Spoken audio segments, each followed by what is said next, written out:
দুখ লগা ঘটনা। আমি একচুৱেলি গোটেই তেওঁৰ যোনখিনি ট্ৰিটমেণ্ট চলি আছে তাৰো ফ'ল' আপ লৈ আছিলোঁ।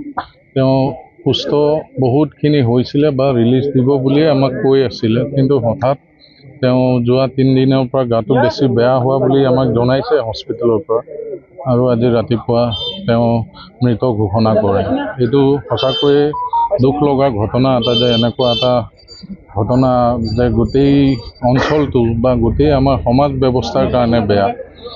এতিয়া যিয়ে নহওক, ইয়াতে আমাৰ হিন্দু সুৰক্ষা মঞ্চৰ তেওঁলোকো আহিছিলে, তেওঁলোকৰ লগতো আমি কথা পাতিছোঁ, বা তেওঁলোকেও আমাৰ আৰক্ষীক বা ঘৰৰ পৰিয়ালক এইখিনি তেওঁলোকে প্ৰতিশ্ৰুতি দিছে যে তেওঁলোকে কোনো ইয়াতে অপ্ৰীতিকৰ বা তেনেকুৱা পৰিস্থিতি নকৰে, বা তেওঁলোকে আমাক সহযোগ কৰিব। তাৰ কাৰণে তেওঁলোককো ধন্যবাদ জনাইছোঁ, আৰু গোটেই কুমাৰীকাটা অঞ্চলবাসী ৰাইজকো মই ধন্যবাদ জনাইছোঁ যে তেওঁলোকে ইমান এটা ডাঙৰ ঘটনাত কিন্তু তেওঁলোকে মনেদি সকলোৱে যাতে ভালকৈ সৎকাৰটো হৈ যায় নিয়ম মতে সেইটো বিচাৰিছে, তাৰ বাবেও মই ধন্যবাদ জনাইছোঁ। আৰু আপোনালোক সংবাদকৰ্মী সকলোকো ধন্যবাদ জনাইছোঁ যে ইমান এটা পৰিৱেশটো বেয়া নকৰাকৈ ভালকৈ ৰাখিছে, তাৰ বাবে ধন্যবাদ।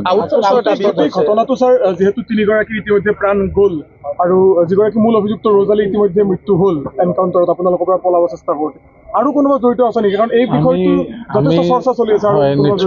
নিশ্চয়কৈ আমি একচুৱেলি যোনগৰাকী ভিক্টিম জীয়াই আছিলে মৃদু মুদ্ৰাত, তেওঁৰ আমি ষ্টেটমেণ্ট লৈছিলোঁ, কিন্তু তেওঁ আমাক অকল এজনেই থকা বুলি কৈছে, কিন্তু হ'লেও যদি আন্ধাৰত কোনোবা আছিলে কিবা আছে, এইখিনি আমি ইনভেষ্টিগেশ্যন কৰি আছোঁ।